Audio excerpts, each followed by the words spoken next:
Códexo do Culto a Cristo.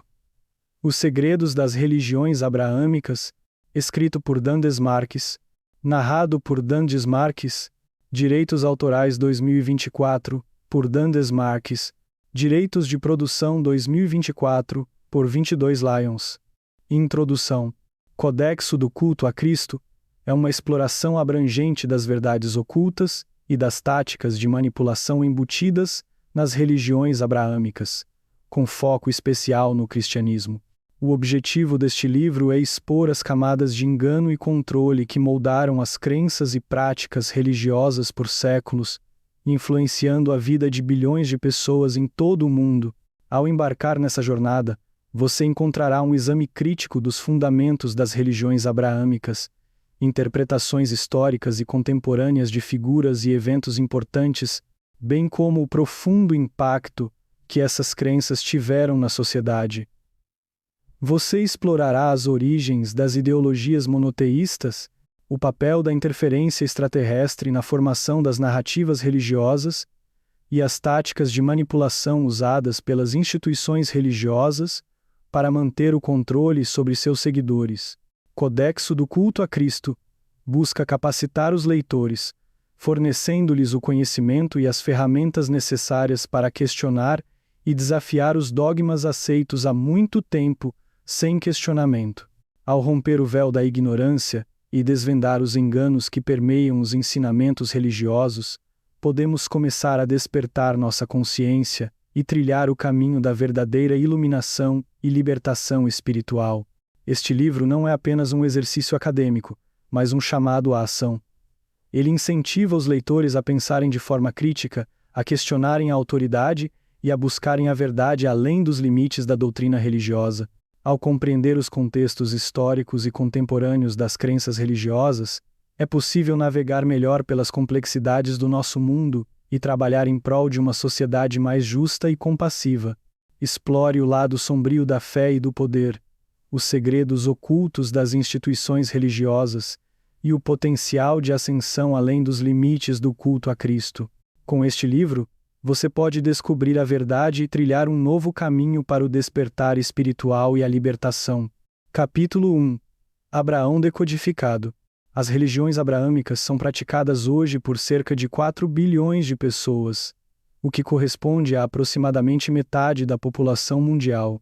Isso significa que muitos de nossos valores, escolhas e pensamentos são condicionados pelo que essas religiões pregam. No entanto, poucos ousam questionar sua validade, apesar de elas terem perpetuado conflitos, genocídios e a erradicação de inúmeras civilizações ao longo de milhares de anos, tudo em nome de uma divindade. Aqueles capazes de ter uma consciência mais elevada verão a verdade e a acharão libertadora, enquanto os que ainda estão presos à sedução das religiões abraâmicas permanecerão na escuridão. Muitos profetas nos advertiram sobre as mentiras que nos afastam da verdade. A humanidade tem sido enganada e manipulada em nome de uma falsidade que tem consequências de longo alcance para a forma como moldamos o mundo. Como raça planetária, só poderemos continuar a evoluir se nos educarmos e pararmos de criar guerras que nunca são justificadas quando promovidas em nome de um Deus falso. Embora a verdade possa ser chocante, ela também revelará muito sobre nossa natureza oculta e nos libertará espiritualmente. Essa liberdade dos grilhões do dogma permitirá, com o tempo, uma consciência planetária maior e mais evoluída. Os seres humanos sempre precisaram de um profeta ou guru para estabelecer uma conexão com o divino. Em alguns casos, esses profetas eram chamados de Deus reencarnado. Cristo não foi a primeira figura a ser vista dessa forma.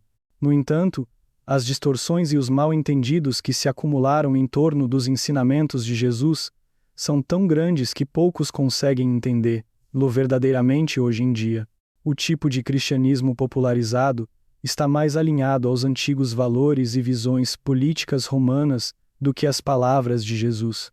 Podemos ver isso em uma conversa entre Cristo e Judas, em que Jesus lhe diz no Evangelho de Judas: "Levante os olhos e veja a nuvem, a luz que há nela e as estrelas ao redor.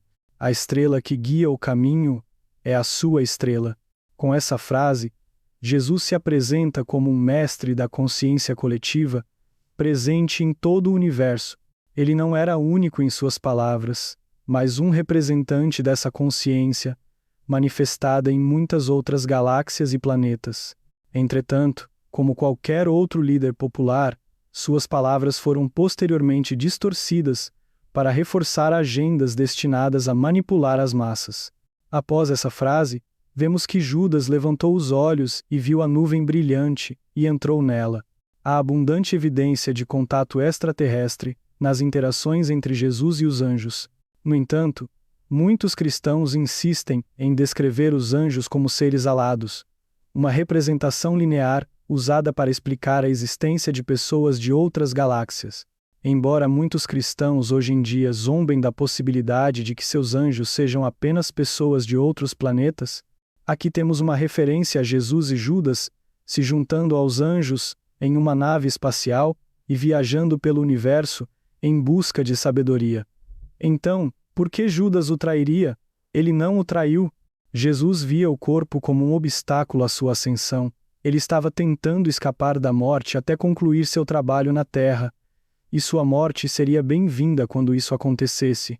O mesmo Evangelho nos mostra isso quando Jesus diz a Judas: "Você sacrificará aquele que me veste."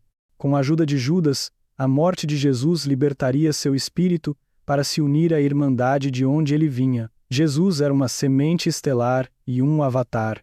Ele foi um dos muitos que vieram à Terra ao longo da história, principalmente nos últimos anos, para compartilhar os ensinamentos de civilizações avançadas. Os verdadeiros ensinamentos de Jesus são consistentes com os ensinamentos de outros que, como ele, procuraram representar a coletividade em níveis mais elevados de existência. Quando comparamos esses ensinamentos com muitos outros enraizados na mesma verdade da consciência galáctica, vemos que eles falam a mesma coisa. Não importa quão distantes estejam da compreensão das massas, mesmo milhares de anos depois. Há 3 tipos de aparições associadas aos anjos: extraterrestres de natureza benigna ou malévola, almas de pessoas falecidas, e manifestações artificiais estimuladas pela hipnose ou pelo uso de drogas. Não existem outros tipos de anjos, exceto os desses grupos. Portanto, quando as pessoas afirmam ver anjos, como mostrado em panfletos cristãos, provavelmente estão lidando com anjos do 3º tipo, que podem ser criados pelo primeiro grupo ou até mesmo pela tecnologia terrena. Grupos terrestres ou extraterrestres também podem usar drogas para alcançar objetivos por meio de alucinações induzidas. O livro do Apocalipse, que tem um efeito tão atormentador na psique de muitos cristãos, é um exemplo de texto escrito por um homem sob o efeito de drogas alucinógenas extraterrestres. Capítulo 2. Apocalipse revelado. Em Apocalipse 10,8 João nos conta: "A voz que ouvi do céu falou-me novamente, dizendo: Vá e pegue o pequeno rolo que está aberto na mão do anjo que está sobre o mar e sobre a terra. Fui, pois, ter com o anjo e lhe disse: Dê-me o pequeno rolo. Ele me disse: Tome-o e coma-o, pois ele amargará o seu ventre, mas na sua boca será doce como mel. E eu o tomei da mão do anjo, o comi, e na minha boca era doce como mel. Depois que o comi, meu ventre ficou amargo." Essa passagem descreve quando João é drogado antes de receber imagens apocalípticas.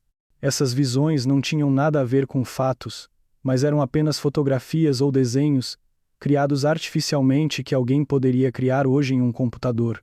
Não devemos presumir que as pessoas daquela época conseguiam perceber a diferença. Se hoje é fácil enganar as pessoas com inteligência artificial, certamente seria mais fácil em uma época em que a tecnologia não estava disponível. Na verdade, se João tivesse visto um filme apocalíptico na televisão, ele teria acreditado que era real, pois não tinham ideia do que era uma televisão. Os filmes são tão realistas que a maioria das pessoas no mundo de hoje tem dificuldade em distinguir a realidade da ficção. Essa falta de discernimento decorre da predisposição natural da psique humana para a fantasia. A religião foi construída com base na ignorância de muitos e tirou proveito dessa predisposição mental, pois favorecia o controle de poucos. Muitos outros não conseguiram fazer o mesmo, e, portanto, foram segregados nos domínios do ocultismo, como se as religiões abraâmicas fossem, de alguma forma, mais verdadeiras do que as outras. Se alguma vez houve uma religião verdadeira no mundo, certamente foi aquela que veio diretamente dos deuses. Estou me referindo à religião egípcia, da qual todos os ramos do ocultismo obtêm seu conhecimento, como os Rosacruzes, os maçons e a Wicca. Todo o resto foi criado para enganar as massas, que são suscetíveis a contos de fadas e histórias imaginárias. Porém, os contos de fadas precisam evoluir com o tempo, e as religiões abraâmicas são uma fantasia mais elaborada, eficaz e complexa. Não é possível fazer com que as pessoas aceitem uma religião cujos significados abstratos estejam muito distantes de suas mentes limitadas e mundanas. A religião deve estar no mesmo nível de seu potencial intelectual. É por isso que tantas verdades se perderam ao longo do tempo. Elas não interessavam a muitos ou os afetavam negativamente. Quem as dizia era perseguido, ridicularizado e assassinado. E nada mudou desde então. Falar a verdade ainda é alvo de ameaças, insultos e assassinatos. Se eu usar meus próprios livros como exemplo para avaliar essas declarações, veremos o mesmo.